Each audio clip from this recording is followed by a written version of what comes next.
When it comes to self-development, no matter the method you use, the vital point is to practice. If you want to learn methods to transform your life and actively grow into the potential you know is inside of you, then you are in the right place. Welcome to The Vital Point. I'm your host, Jonathan Schechter. I'm a psychedelic integration and transformation coach, as well as a breathwork facilitator and an enthusiast of personal growth. You have the capacity to evolve and bring your intentions and dreams into the world. And there's never been more access to so many incredible modalities that can help you on your journey. This podcast will help you learn about new methods to bring into your life, give you practices to follow, and share stories from practitioners who are doing the work so that you feel inspired to go and practice, because that's the vital point. My guests today are Sinclair Fleetwood and John Steiner. Together, they are Mystical Heart Collective. Sinclair and John are psychedelic transformation guides on a mission to help you align with your purpose and elevate your vibration with sacred medicines so that you can start living a life that feels good. Having both been disillusioned with modern Western life, they traveled across the globe searching for healing, connection, and purpose. The stars aligned and led them to work with sacred plant medicines and find each other in the Andes Mountains of Ecuador. They had both overcome life-threatening addictions, healed their trauma, and left their jobs with only the hope of sharing some of the joy and peace they had found within themselves with the world at large. A deep friendship and bond formed as they fell in love with each other's vulnerability, compassion, and commitment to spiritual growth. They shared an ability to remain in the light while helping others work through their heaviness and darkness. With this foundation, a beautiful love and partnership has blossomed. Thanks to their work with plant medicines, they built their relationship on trust, honesty, and a commitment to growth. They share this light and love through their psychedelic coaching practice and as co-hosts of the Psychedelic Integration Podcast. So Sinclair and John, welcome to The Vital Point. Yay! Thanks for having us. Hi, Jonathan. Good to be here. Yeah, so great to have you guys.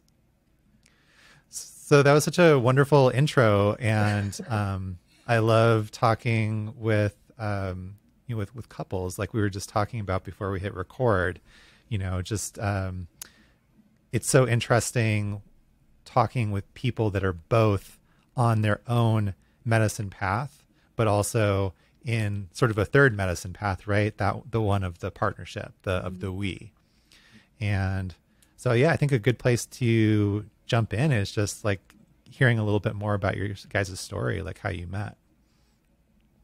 Well, I'll share my take on it first. So I was managing an ayahuasca in San Pedro Retreat Center where I had been a guest several months before, and I had been invited to come there and work. And John was there as a volunteer.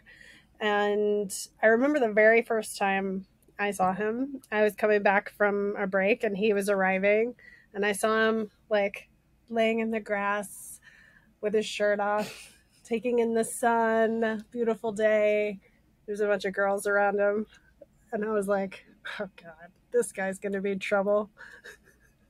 And he just looked very happy. And like, it was really, we had a lot of volunteers come through there. So I always would like take a look around at the new ones and be like, all right, how are people going to be? And anyway, John and I became really good friends, and he was so helpful and so heart-centered and really cared about the work. He wasn't just there to like party or whatever. There were a lot of young people coming through, and some of them were there to explore and have fun. They were 20, and this was different. I could tell that he was like really serious about the healing path, and he became one of my most valued confidants, or like people that I could ask for help with anything, to take care of like some of the heavier stuff, that would come up. And we started becoming friends. And then I had been getting this message from ayahuasca for some months before he got there that man was coming for me, like a masculine presence was coming. I'd shared this with some of the girls that were there with me, some of my friends. I was like, I don't know what this means, but ayahuasca keeps telling me this partner is coming. And I started having feelings for John, and he's 10 years younger than me. And I was like, I had made a commitment with myself that I was like celibate. I was single for a year, working on my own healing. And my heart started to wake up. And I did this San Pedro ceremony where I really stepped into the power of calling in a partner. And I put a prayer in the sacred fire, just asking, not for John specifically, but for all of the qualities and characteristics and, the values and everything that I wanted in this partner. I put it in the fire, and Salvador, our shaman, was like, I want this for you. I put more cedar on the prayer. So I knew it was coming extra fast. And then I just let it go. I prayed for it. I was like, it's out of my hands. And later that week, I think I told John I had a crush on him, maybe that same day. And he was like a little surprised, I think. But we had a little flirtation, and yeah, we had a conversation, and I said, this is one of the magical parts about it. I have this tattoo on my arm that says, there was nothing to fear and nothing to doubt. I don't know if you can see it. And John said, I have fears and doubts. And I was like, and I showed him my arm. He was like, what? So it all felt very like the medicine brought us together and put us together. And we both had medicine ceremonies where the medicine was sort of showing us like, this is your partner. This is the person that you're going to grow and heal with. And yeah, we just sort of went for it. Anything to add? I don't know. I think I fell in love with your nurturingness. I don't know what the word is for that. But Nurturement? Yeah, your Sinclair is very much like the hearth of a house, keeping everyone warm and fed and taken care. And it's really been beautiful to see the different ways that can be expressed. I mean, like, we share that in common. We're both very nurturing, but seeing her specific expression of that nurturing characteristic is really what I fell in love with. And well, it's been nice. We've been nurturing ourselves and nurturing each other and learning what that looks like and what works and what doesn't work and how we need to grow and evolve since then. Yeah. It's a lovely thing to say. Nice thing to hear, I'm sure, Sinclair. So in terms of, you mentioned the way exploring and figuring out those different ways. Do you guys have any specific like practices or, how do you keep that balance between growth and partnership? Because like one thing that I've found, and I think it's just sort of human nature, right, is like growing together takes intention and takes work, because two people on their own, even if they're in a partnership, can easily start to grow in these different directions. And there's nothing wrong with that. It's just the way that human beings are. So I feel like within partnership, there's a certain amount of intentionality to being able to continue to grow in the same direction. Yeah, I think what you're talking about is like hitting the nail on the head, like finding the direction, setting the intention for the growth. The compass bearings need to be like pointed in the same direction or similar direction at least, right? So I think one thing, I'd like been with a lot of people where we had like one set of beliefs that were shared, maybe some core beliefs, not all of them, but enough where we were compatible, and then we would grow, and we'd grow in different directions, or one person would grow and the other person wouldn't grow, and there would be time to split. And I think the uniqueness about this relationship for me is that like our compass bearing is towards truth, and like none of my beliefs, and I'll speak for myself and she can tell you whether she agrees or not, but none of my beliefs are so solidified that they're not open to change. If I have an experience or like understanding that deepens or changes, like the truth should always be able to stand up to whatever scrutiny and whatever examining and whatever waves are crashing against it. So I'm willing, well, and I know she's willing also because of our experience together, my experience with her, is that we're willing to change and grow, and let go of what isn't true, and capital T true, capital R real. Those things are the direction that we're each heading separately. And it's been nice to have like a partner, a friend, a lover who's like, we're going in that direction. Good. So I think for me, the intention, the compass bearing before heading out has been important. So now we're each going in the same direction. And together we're doing the same. It's really interesting in our partnership.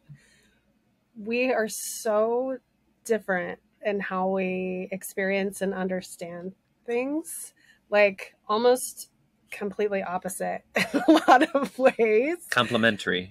Yeah, so it's like this symbiotic. We often go through things at the same time in completely different ways. So I'll be in a situation and an understanding of something, and then John is going through something, and we realize like this is actually the same lesson in complementary understandings. So your understanding of it is enhancing what I'm going through and understanding, and vice versa. And it's been like that with like so many things in our relationship, not just the spiritual part. The strengths that we have individually are very complementary. Our weaknesses are very complementary. So we're strong in ways that the other one is not. And yeah, it's like this we're always like, it's like a puzzle piece. We just like, it fits and it makes sense and it works. And I've learned so much about myself inside this container of the partnership that I could not have learned just on my own, because I only have myself and my lens of thinking and feeling and understanding things. And then when I see how John is in the world, it's really different than me. So I can see how he does things and understands things, and it like makes everything more. If there was somehow a person that was like exactly in the middle of our polarities on everything, this person would really have everything figured out. Right? Yeah. It's cool. Yeah, I can relate to that quite a bit. In terms of, we have a joke in with me and my partner that we are constantly switching. Mm-hmm. Like, oh, you went through that 6 months ago and now it's my turn. And, now you're holding the space for me, or vice versa. And, that we're constantly in this dance of switching roles, in terms of the lesson, in terms of what we're going through personally. And then, something that I'm fond of, bringing up, and actually it was quite a profound experience that I had recently, because we were having a session with our couples therapist, and I was having sort of a down moment, having a learning opportunity where I was like feeling really vulnerable and really trying to figure some stuff out. And this lesson that I had said many, many times during the beginning of our relationship was mirrored back to me by my partner. And it was like, oh, wow, like this is like some big medicine right here. And, you know, she said, you know, don't forget, like, it's not, you know, it's not me versus the problem, or it's us versus the problem, not you versus me. You know, like, and that's been like one of my compasses in terms of like how I treat a relationship, is like, there's, as long as we're on the same page, as long as we have communication and we're able to view it as being on the same team, instead of going into that like ego or small mind of like, you know, well, this is what I want, this is what I need versus what you need, and you're separate than me.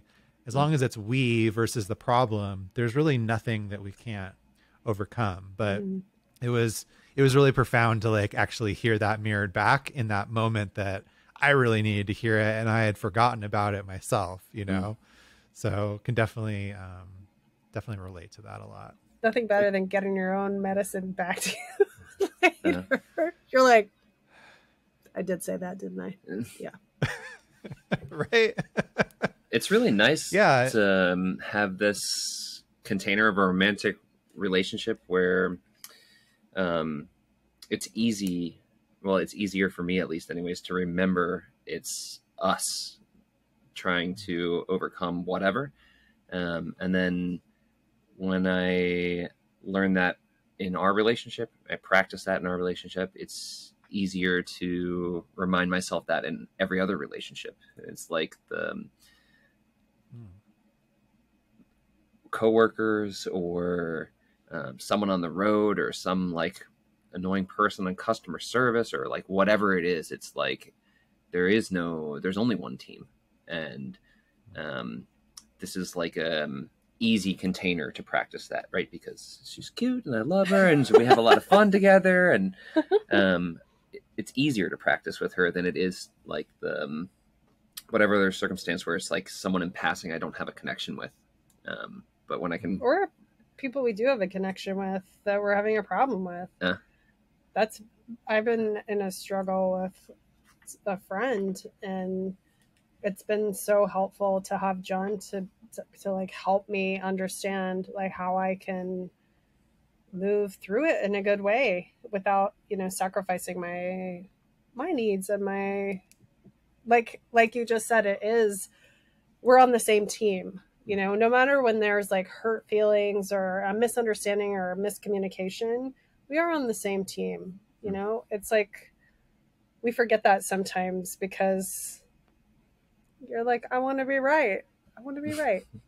I'm right. You're wrong. And I don't want to be like that.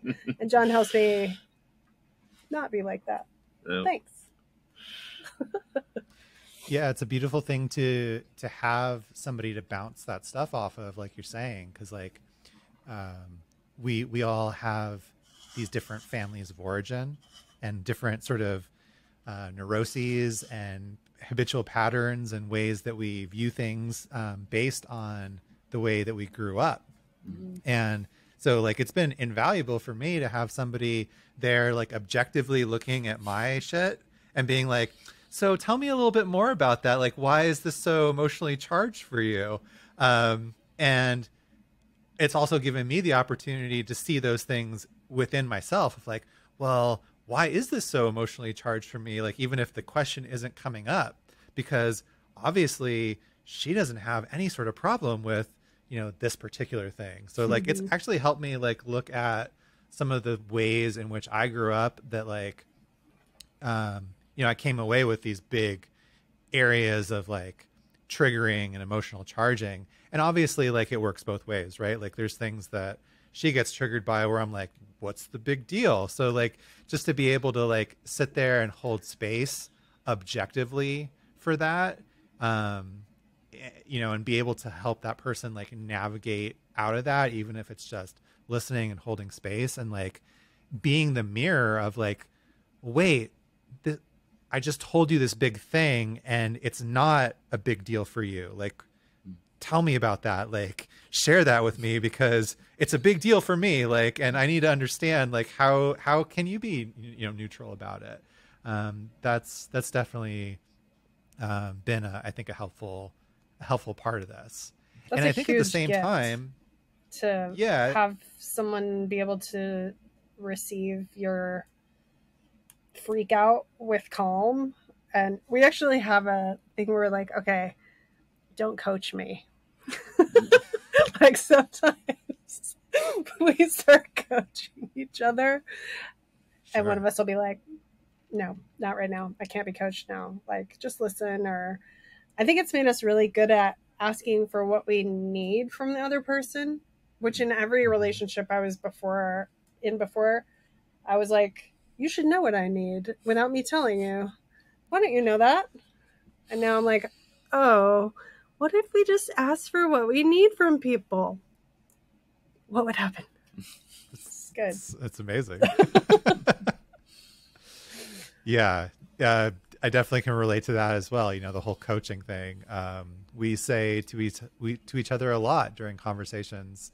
Um, are you looking for just somebody to listen, or are you looking for feedback? And Uh-huh. we sort of have like it ebbs and flows. We've had times where we've had like specific coaching time where it's like we're going to schedule this just like as if you were a client, so Mm-hmm. that there's a boundary around it, so that it's very clear that this is coaching time and this is when I want that motivation and that push. And then when the hour's up, like we're not gonna talk about this anymore, and we're just gonna go back to the normal dynamic. That's definitely one of the challenges, I would say, about being in a romantic relationship and a business relationship is creating containers for the business. Mm. And I'm the most guilty one of this because I do most of the like daily business work, and it's really important to me, and it's sort of part of me. Like it's a, it's an extension of my path. It's my spiritual path. And so also working from home and also going through like COVID lockdown, we had a period where we were like really isolated during lockdown and like not in a good place, and didn't not having community or outlets outside of the relationship, and that was very bad. Like it wasn't good, and we almost didn't make it through it. We had some periods where we were like, maybe we shouldn't do this anymore. This is like really not fun. Mm. And but we didn't. We kept together, and something that we've had to work on going forward from that was like compartmentalizing the work part, because I tend to be more of an overworking person. John doesn't like that. And so I've been working on like work time is in here and us time is here, and that's not the same time. Hmm. Yeah.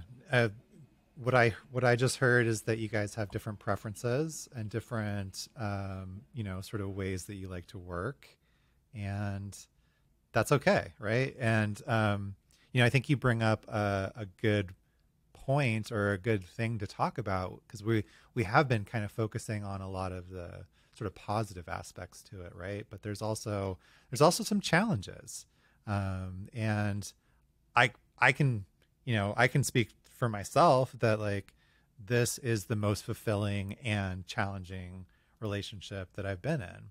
It's we're constantly pushing each other to just within the integration process, because I think that's one reason that you and I have like bonded within our mastermind program, is like that belief that it's like it's not just about going and sitting in a ceremony. It's the integration. It's like, how are you creating that energy and those changes within the rest of your life? And if you live with someone and you are in a business with someone, well, it goes, I think it goes without saying that that person's going to be a big part of your life, and probably going to be the recipient to a lot of those challenges, or at least the witness to, you know, the things that you're going through and growing with. And so yeah, compartmentalization for sure. One of the things that happened in my relationship that was, you know, it took me a little while to integrate it, was like, we, you know, my partner said to me, well, I need more polarity. You know, we live together, we work in the same place, you know, we both work from home, and I need space. Like it's not good for me to like be on top of you like 24/7. Like I need some separation, and that's going to create the more desire and more longing and more like need for connection. And at first, like, I don't think I received that very well. You know, I received that as like my abandonment wound received that, you know, it was like, well, what do you mean? Like, and I think we made it work.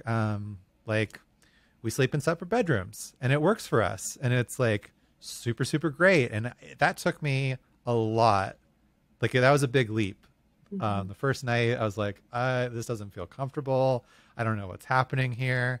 And now I don't think I could ever go back to sleeping in the same room, because it's like, you know, I get the temperature exactly what I want. If I don't want a blanket, you know, like I snore, you know, I move around or she moves around, you know, so it's actually contributed to like my sleep hygiene and my sleep health to have that separation. But yeah, in the beginning it was like, this doesn't feel safe, you know?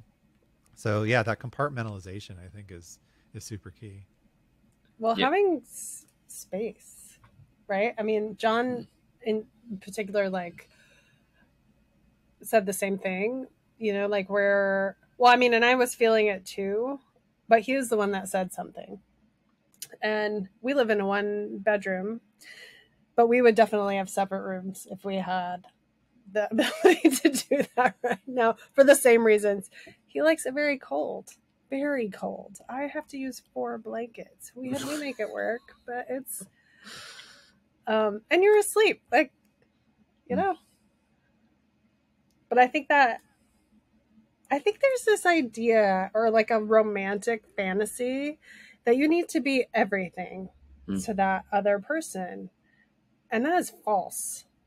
In fact, if you try to get everything in your life from your romantic partner, your romance will likely, you know, fizzle out, because it's not possible.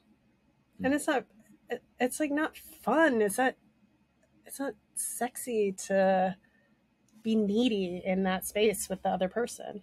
What do you think? Yeah, I mean, I think like just having separate interactions throughout the day gives us something to like talk about when we get back together, and like and not just talk about like well, this happened or this happened that was different, but like all these outside people or circumstances are bringing like topics of conversation for us to understand, and well, I'm going through this now with this other person, so like how can your wisdom help me grow and help this situation? And I don't know, it's like it's also been good to spread out, and I like what your partner said, calling it like polarity. It's having like more variety in the vibration. Like it's really nice for Sinclair to be able to be there for the totality of everything, like the celebrations, the difficulties, all these things. And it's not healthy nor fair for one person to receive all of, especially the negative aspect of something. And it really, it's good to have a lot of outlets to get a lot of different perspectives on what I'm going through, and a lot of different support. And also I'm like very introverted, and I need time to like process everything. So one of the things like I process very quietly and alone and still, and she processes very verbally. So our dynamic can end up being where like she is processing because we're together too much, and I'm not processing because I'm not having my time to do that. So all the different expressions we've been talking about of this is like the way we've talked about it in the past is like each of us just needs to take care of ourselves in whatever way that looks like, so that when we come together, we're getting to share not a depleted or burnt out light bulb or whatever, like a wilted plant. We're bringing the best of what we got. And that's not to say that the best is always like positive or enjoyable or like without difficulty, but at least we're coming with a full cup to be able to work together through it, whatever it is. Yeah, like what you said earlier about, you know, being able to communicate your needs, and not expect your partner to be a mind reader. And Seems so I obvious. think that goes right, totally. But I think that goes back to also what you said about like this sort of fantasy version of like what we think romance and love and a relationship is supposed to be, right? Like it's supposed to be exciting and sort of dramatic, and also at the same time like the person's supposed to just be a mind reader and understand all your needs, and that's not really realistic, right? Like it's having a healthy relationship is more about that communication and about being aware and helping the other person with their needs that they have, even when they're different than yours, you know, and having that space and that trust that the container that you guys have is big enough to hold all that. And that, so like, just so like you said, John, that when you come together, you can be refreshed and recharged and like be present for the relationship, rather than like, well, I still need something here. I'm not like actually giving 100% because like I need that 20% from you, you know? That, so yeah, that like sick version of the relationship that Disney Channel tries to sell us when we were a kid is like, it's such a victimizing role because you're giving up all your power to your partner and saying like, you need to fulfill me in this, and you need to be there for me for this. You need to read my mind and know exactly what to do. And I've just taken, when I do that, I take all my power and just give it away. I take no personal responsibility for how I'm feeling and how I'm navigating through life. There's supposed to be another person that just is the magic solution to all my problems. There's only one magic solution to any of our problems, whether it's in a relationship or work or whatever, and it's us finding our power. And that is why the situation has come into our life. That's why the situation has come into our relationship. That's why there's no accidents. The universe has orchestrated whatever's coming up between us or whatever's entering into my life for me to find my specific power in relationship to that, whatever that looks like. So it's just a much more empowering version of a relationship where like I'm responsible for myself, she's responsible for her, and we come together as two empowered creators rather than two beggars hoping that someone else is going to fix it for me. That was really nice. I like that. It was well said. Thanks. What is your guys's either, you know, collectively or separately, what is your integration practices kind of look like? Well, we're big morning routine people and meditation people. And so every single morning, that's what we start our day with. And that looks different for each of us, but we do separate morning routines with meditation. I do a lot of journaling.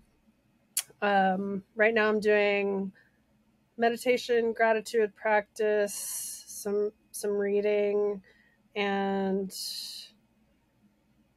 prayer. I'm making prayer ties right now.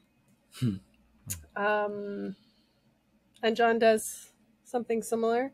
But I would say integration wise, like we're both always studying something.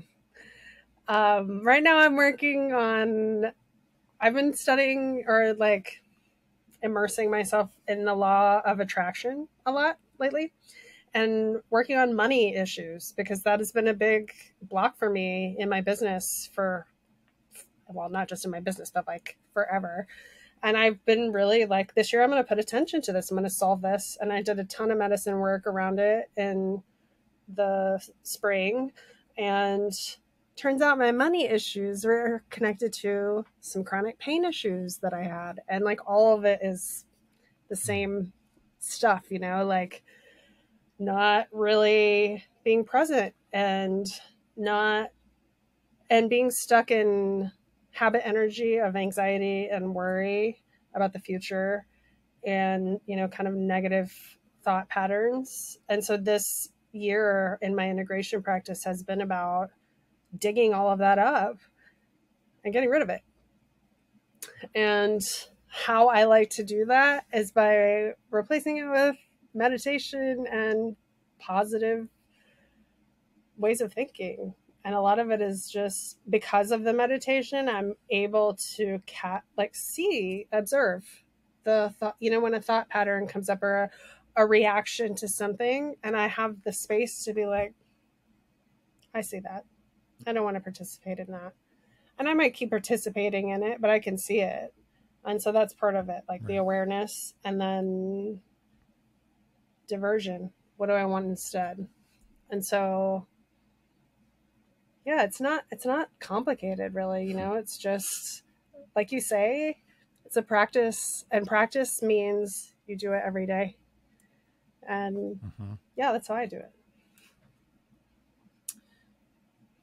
I think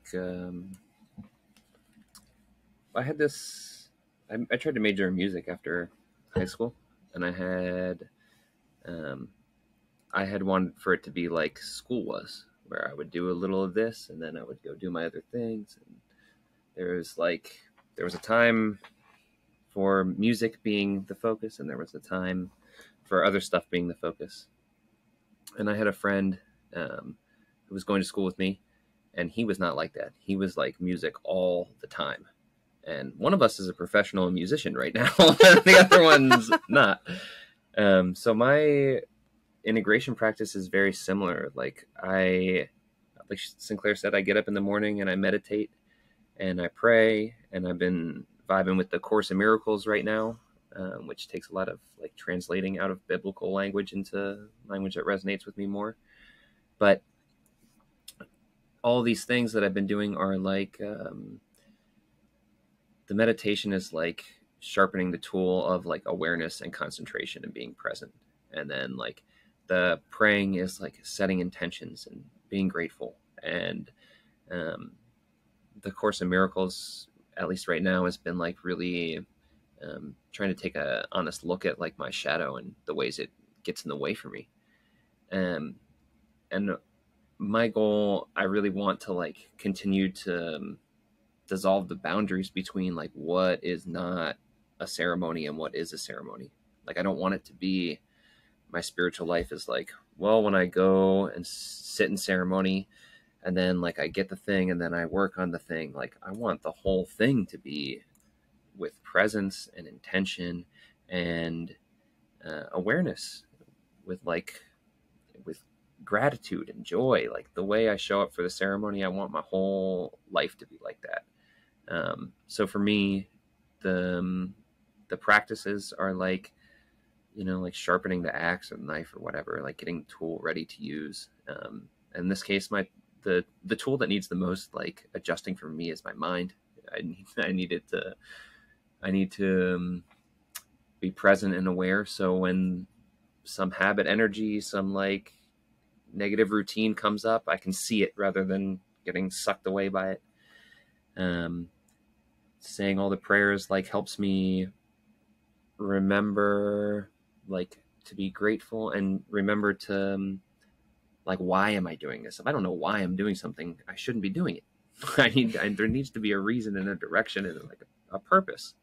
We don't do, that's how we are in the ceremonies. We don't, everything has like, this goes over here because there's a million stories of the symbolism. Everything is like, because for thousands of years, this is how they did it, and they know that if they put it over there, yeah, this is like, don't do it like that. So I don't know, just taking those moments to remind myself in the morning, like, okay, that's right, this is the direction that I'm going into my life. So this day, this ceremony of this sunrise to sleep, I'm going in that direction again. And yeah, that's been my practice: meditation, prayer, and as of right now, A Course in Miracles. You know what comes up listening to what you just said, John, is sort of connecting back to something you said earlier in the conversation about like the relationship being an example and a good practice for like, you know, reminding you that we're all on the same team, that you're on the same team. There's not a separation between you and other people, but that having somebody that you love and cherish deeply, like you do with Sinclair, is like good practice for that.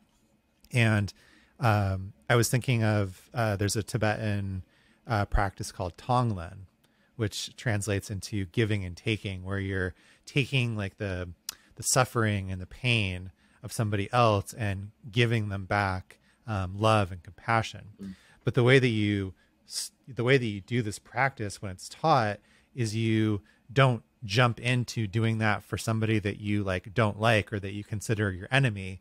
First, you do it with somebody that you love, because doing that with somebody that you love is easy. Of course, you want to take their suffering and their pain and like give them love and compassion. And then you like advance into doing that with somebody that you feel neutral about, like, oh, a stranger or somebody you pass on the street. And then after you've like stabilized both of those sort of states, then you can jump into like, okay, now I'm going to like take the suffering of my enemy and give them love and compassion, because as human beings, like that's the most challenging for us, right? Like it's so much easier to care and for the ones that we love. So, yeah, that's just something that came up as you were talking. I mean, that's how you change the world, right? Like, like someone commits a violent crime, so we put them in prison, is like we're committing more violence, and in no way, under any circumstances, has violence led to peace or violence led to harmony. So when we meet violence with more violence, it's going to beget yet more violence. So this like transmuting that you're talking about is like really the key to like, and it's really the key in our relationship. It's like each of us has come to realize that these principles, and we fall short of practicing them a lot. You know I know I do in all sorts of other relationships and circumstances. And I know I fall short with you, but these principles, right? Like not participating, not creating more suffering, and being kind and compassionate, loving and gentle, and whatever is more important than myself, more important than my ego, more important than being right, more important than whatever.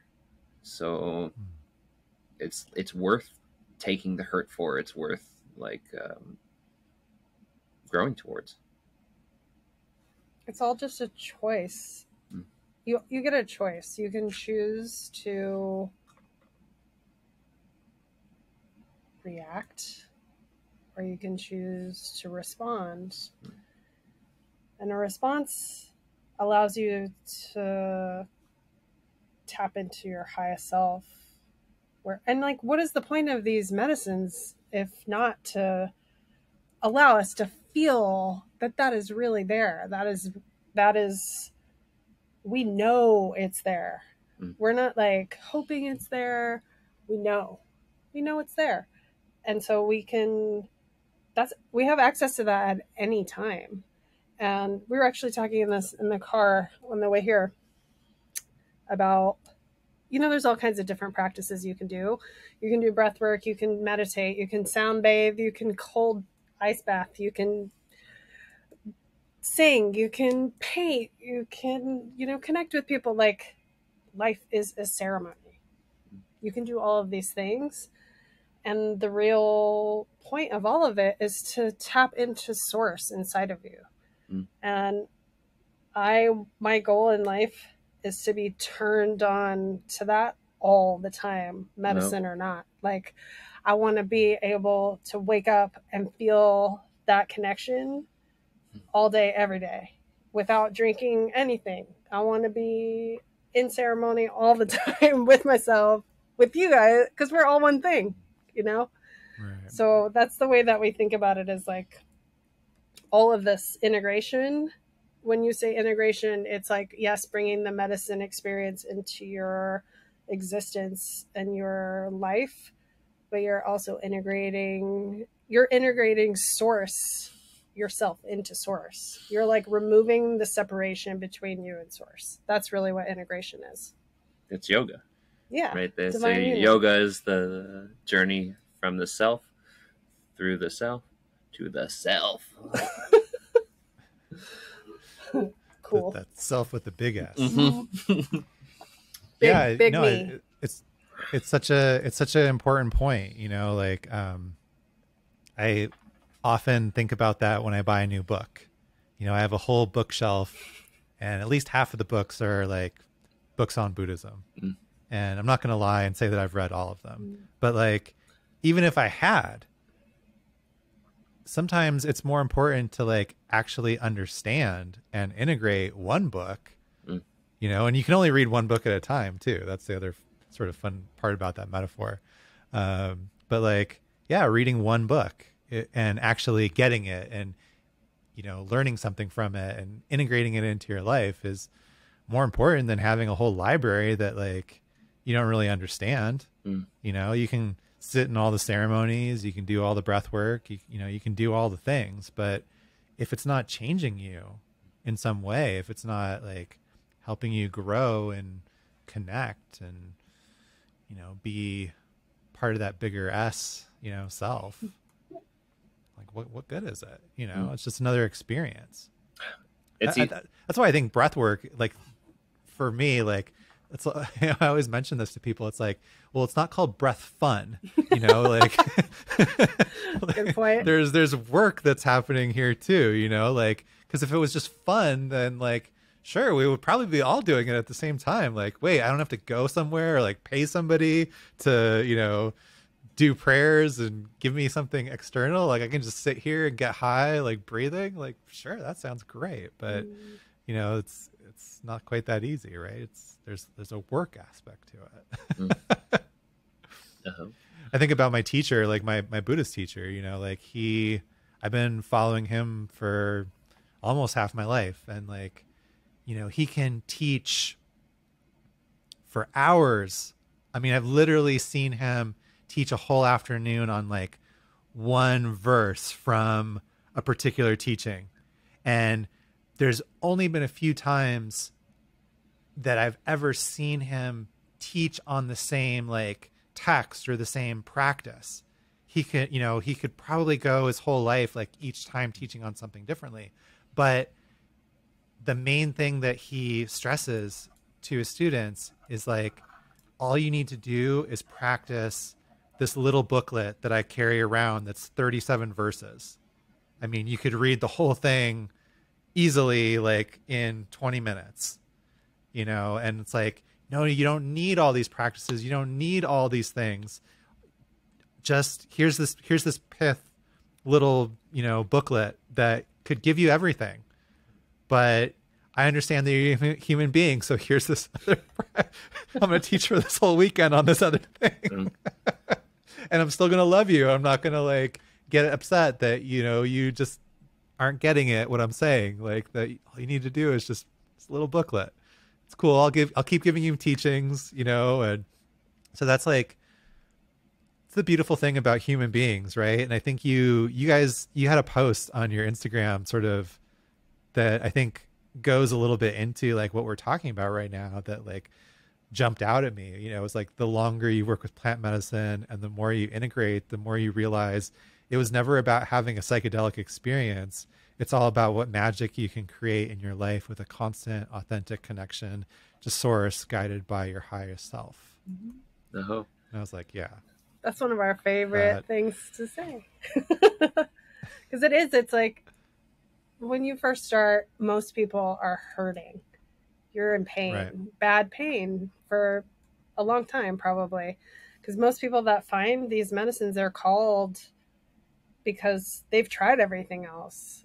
They've reached the end of the road. For me, I was like 4 months sober or something from alcohol. Alcohol had destroyed my life. And I was looking for a new way. And that pain seems so deep and so, you're so wrapped up in your ego and you're so wrapped up in your own worldview and your own experience and your own understanding. And the medicine is like, you're part of the whole, and none of this is the end of the world. Like you can look, all of this was a gift to bring you to this place here. And now you get to be a spiritual warrior in your own life. And your only job is to do it for yourself. And as facilitators, guides, I think our job first is to do it in ourselves. And the work that you do in yourself is the path to help other people. It's not, oh, let me heal you. No, you can't heal someone else. You're disempowering someone else if you are trying to heal for them or do it for them. You can't. You can only do it for yourself, and you can inspire them and like help them rise into their own power. But they have to do it. They have to feel it. They have to decide. They have to do it all. Well, that's what we say.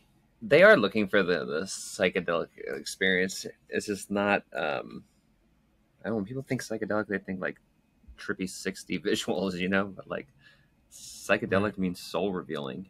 And I've come to find out that, well, at first, like when I was in all that pain, it was my soul that I was missing connection to. Right. And now that I found connection to my soul, I've found that like the victory of my soul over whatever circumstances are in my life is the name of the game. And the more I can connect to that soul power and let it guide me, direct me, teach me, help me grow, help me expand, help me love and be kind and be gentle, it's like all that is healing for me, but is healing for everyone, because whoever I come into contact is getting now gentility instead of aggression and anger and violence like they used to get when they ran into me. I get annoyed now, not annoyed, but when I take ayahuasca, I sort of feel like, okay, it's going to be like maybe 30 minutes of intense DMT overload. It's fine. I can handle it. The connection with the grandmother is coming. We're going to have a conversation after that. Like I want to get past the light show to the calm place where I can like receive the messages. And at first you're so overwhelmed with the psychedelic. I always do like the trippy part. And now I don't even like when I talk about medicine, I sometimes even forget that that's part of it. It's like it's so not about that anymore for me. I mean, it can be very beautiful, and the vision, getting a vision of something in that way is really profound. But you don't have to have that part to receive healing and growth and expansion from medicine. It's not about how much can you take, and can you, our teacher always says, do not lose yourself. Like the point is not to blast yourself out of yourself. You're looking for yourself in there. Like you need to be present for that, So I like that philosophy. Don't lose yourself. Uh-huh. Yeah, I think the same thing about mushrooms too. It's like you almost have to get through that initial like discomfort. At least that's been my experience with mushrooms, is like the the first hour or 2 hours is going to be like the mushrooms like kind of like shaking you and like no, like smacking you around a little bit, and then it's like, okay, we cleared that, we're through that, now let's connect to the universe and to yourself in this deeper way. And but yeah, like I'm sure you guys hear this in your line of work, probably more so than me, because like I'm like, hi, I just want to do integration, like I'm not here to help you with your medicine per se, like I'll help you around it. But like hearing sort of this message of like, well, I'm looking for this magic bullet. I'm looking for this, like this cure. Like, well, I just want to go, well, I've heard all these things about mushrooms, and like, so I just want them so that, I mean, I've literally heard that, like, I'm looking for a magic bullet. And I'm like, you are the magic bullet. How much time you got here? Yeah, there's no magic bullet. Like, it's not, that doesn't work that way, and like, I know that we've been conditioned to think about medicine in that way in the West, but like, it doesn't work that way. No. And, it's something that I'm still like working out on my own, is like the messaging of that. Like I love the Alan Watts quote, right? Of like, when you get the message, hang up the phone. And I like to also paraphrase that and say like, and it doesn't mean that you can't have another phone call later on. It just means that you shouldn't stay on the line the whole time. Yeah. But like I've been struggling with like, if saying I want to help people learn to take psychedelics so they don't need any more psychedelics is like too blunt, or like that it would take certain like people out of the equation. Like if somebody would see that and be like, well, I guess that's not the person that I want to work with. Or if like that would actually connect to the people that I do want to work with, that like actually get it, that it's like everything that we're saying, that like, it's not about the psychedelic experience itself. It's about like everything around that, and, Joe Dispenza has like a quote that I think is similar in that same vein of like, it's great if you meditate for 30 minutes every day, but then if you go and spend the other 23 and a half hours of the day, like not being present and like creating habits that are the antithesis to what you're wanting to bring in your meditation, it's only going to have, so much benefit in your life. So it's like, it's not just about that experience. We have been trained since we were kids to think of like medicine as, well, you take a pill or whatever. It's this like, it is this lie that you can get something for nothing. There's no such, the universe does not work like that in nature. There's no time at all. You get something and you give nothing. You have to, it's like with the medicine, with the meditation, the whatever, like if we want the peace, if we want the suffering to stop, if we want the change that we're seeking in our life, we have to give up something. We have to give up, whether it's time and energy, whether it's money, whether it's you're working in a practice or with a coach, or really you're letting go parts of yourself. You're giving up these things that are no longer serving. And I don't know of any way to do that in an instant, right? To like have a single experience and now ta-da, it's done. It would be like expecting to go to the gym once and like, now I'm in shape. I have a 6-pack. I went for an hour. Like, what do you mean? It's right. A lifestyle. It's making fundamental changes to our attitudes, beliefs, and behaviors. And the only way I've been able to do that myself is like constant practice and adjusting myself to a new way of being. When we first started doing coaching work after leaving the ayahuasca and retreat industry, we talked about like medicine, long-term, working with medicine long-term, And why is that okay? Is that like okay for us? Are other people going to feel okay with it? How do you reconcile that? Like, is it something you want to keep doing? And for me, it came out to being like, the vibration of this society is so intensely trying to pull you out of your center path, especially in the US. Like, it's heavy over here. And if sitting with some cactus every couple months gets me right back there so that I can hold space for people and help them have the ability to do that, I will drink this cactus for the rest of my life. I love it. It helps me remember what I am doing. And like, it brings me joy. It's like, to me, it's like going to church. It's like prayer. It's the way that I connect back to source. And if I don't have it for a long time, that's okay. It's not something that I like can't live without. It's something I don't like to live without, because it's so powerful to keep me moving forward.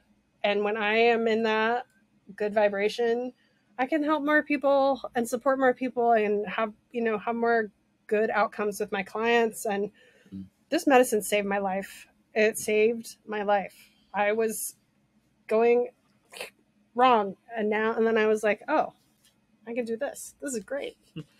And it's not feasible for everyone to be going to retreats all the time or anything like that, but that's why mushrooms are so great, because you can access them regularly. They're easy to grow. You can make your own, have them in your house. That's what we tell people. Like, you want to know where your source comes from? You can be the source. Yeah, we're definitely in like an interesting place in terms of transition. And so I'm grateful for people like you that have gone through your own journey and are doing your own work, that can be that grounding force.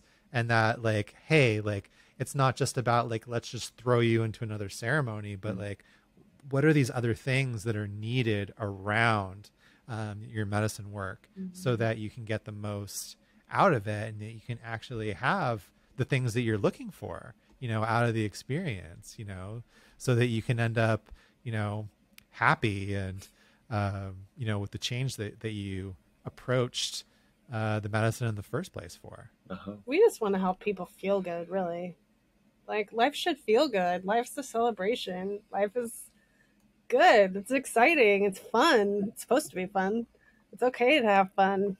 And everyone's so serious. It's like, let's just go back to basics.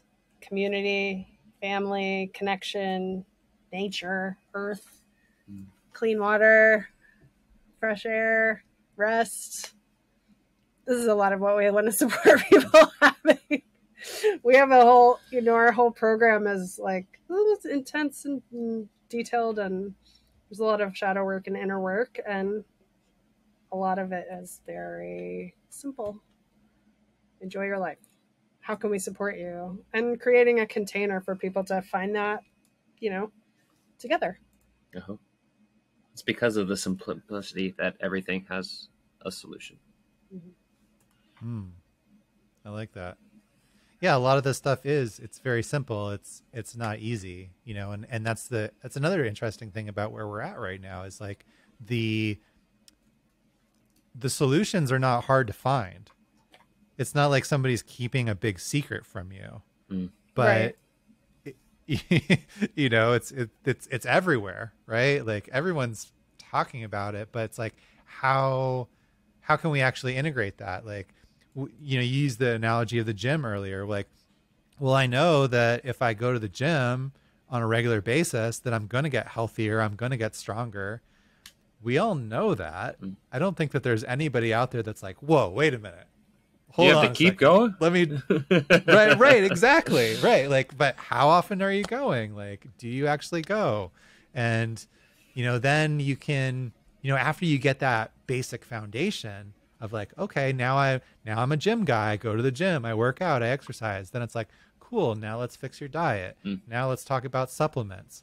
You don't need to like spend $1,000 in supplements like your first week in the gym. Like just go and like make that habit, make that practice, you know, start to create a shift around that. And you know, I think the metaphor could be, you know, extended into what we're talking about too. Like there's all kinds of deep ends that you can go into, and yet some of the foundation are these simple things that we're talking about, right? You know, getting good sleep, eating better, you know, spending some time in quiet meditation, you know, journaling. You know, it's not complicated stuff. No, but it does help to have support, right? I have a problem with spirituality as a costume. It's not a costume. It's not like it takes a radical transformation in your life to change. And that doesn't just happen on the outside. You can buy whatever, you know, malas and crystals and say the right words and go to the right events and still be empty inside. You have to do the work. And that's the only way, period. So John Sinclair, it's been so wonderful to talk with you, and I feel like there's a part 2 that we'll have to continue, because we started getting into some more juicy stuff. But for people that want to connect with you, how can they do that? So we have a website, mysticalheartcollective.com, and that has all the information about everything we're doing. Right now we're enrolling for our program, Rise and Align. It's a 3 or 6 months group commitment. So you can choose 3 months or 6 months, and you get a group connection experience that takes you through the entire preparation, navigation, integration experience in a loving family environment. And we're also taking a retreat to Ecuador as part of that group. So you can do it with or without the retreat. But the retreat is in late November 18th. 11 days, ayahuasca, San Pedro, outside of Mindo, Ecuador. And John and I will be there. And we're bringing some other people with us. And so this is our first time to have a retreat as part of our integration program. So we're doing a preparation 6 weeks, and then we go on the retreat, and then we're integrating for 4 months together afterwards as a whole group. So it's really exciting. And John also does combo here in Austin. Yeah, so if you're in the Austin area and like the frog medicine, let us know. Yeah, all of it's on our website. If you want to learn more, connect with us, join our email list. That's the best way to really be in the club. Awesome. And you guys also have the psychedelic integration podcast that you do. Oh yeah. As well. So. All right. That other thing we do. Yeah, we have a podcast similar to this, you know. We have a fun time talking about psychedelics. Yeah. We're going to have Jonathan sounds on. Amazing. You should come. I would like to. Yeah. All right, cool. Well, awesome. Thank you guys so much. And I want to let you guys get out of here before you get charged more for the studio. Till next time, everyone. Thanks for tuning in, and we'll see you next time on The Vital Point. Peace.